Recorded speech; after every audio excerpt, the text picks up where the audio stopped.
Okay, now there is another kind of pronoun, and that's supposed to be called as reflexive pronoun.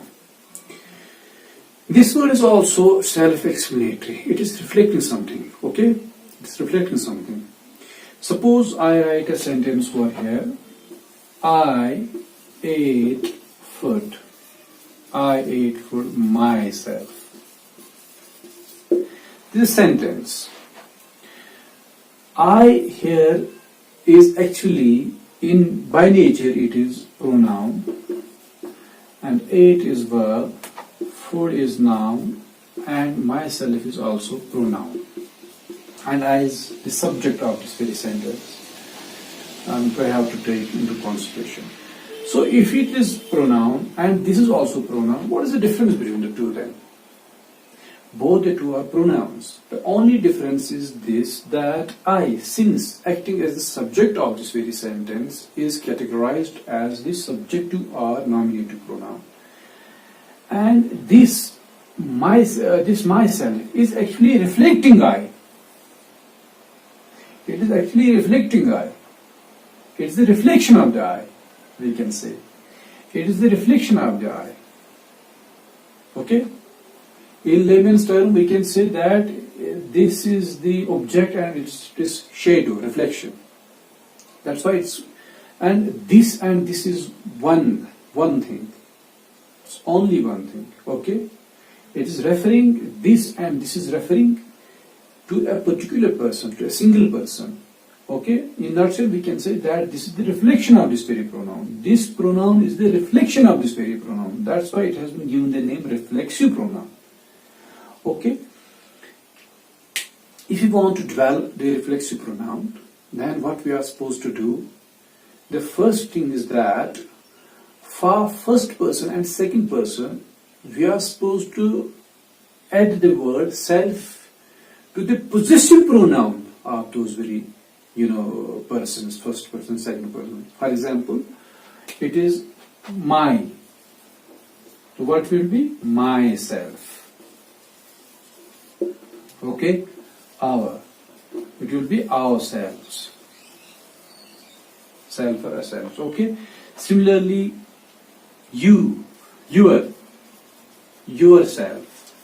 or yourselves. Okay? So similarly, it is third person. And for third person, for the development of the reflexive pronoun for third person, what we are supposed to do is that for the objective case of the third person, when there is objective case of the third person, then we are supposed to add the word self to the objective case of the third person. Then we are able to develop the reflexive pronoun for third person. For example, it is, suppose, him. What's him? Him is third person singular objective pronoun. So when adding self to it, it becomes himself. So himself will be the reflexive pronoun for him. Similarly, it is her plus self. What it will be? It will be herself. It will be herself. So herself is the reflexive pronoun for her. Okay. Similarly, them. What is them? Them is third person singular objective pronoun or accusative pronoun. When we add self to it, it becomes themselves. So what is themselves? Themselves is the reflexive pronoun of them. Okay? So reflexive pronouns are actually the pronouns. They are actually we can say the reflections of the nominative or subjective pronouns of different cases, of different persons, first person, second person, or third person. Okay? The word is self-explanatory. What we are supposed to do, we are just supposed to understand and comprehend the concepts, ideas of the actual words.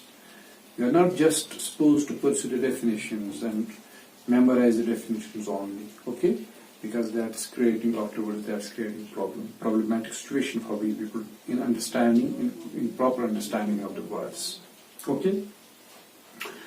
So these are the reflexive pronouns. Why we use reflexive pronouns? This is one question we have to address. Reflexive pronouns are most probably usually they are used for stressing, for emphasis, for emphasizing something. Okay, for emphasizing purpose, emphasis they are mostly used. Okay, one thing we have to take into consideration. So when the subject, so what is this is subject and this object. So mostly the reflexive pronoun acts as the object of the sentence, and object of that very sentence for which the subject is the same person. So same person over here, it is same person, I and myself. Same person is acting as subject as well as object. When it is subject, it will be nominative or subjunctive pronoun. When it is object, in this very form. Okay? When the pronoun is reflecting it is nominative or subjunctive pronoun.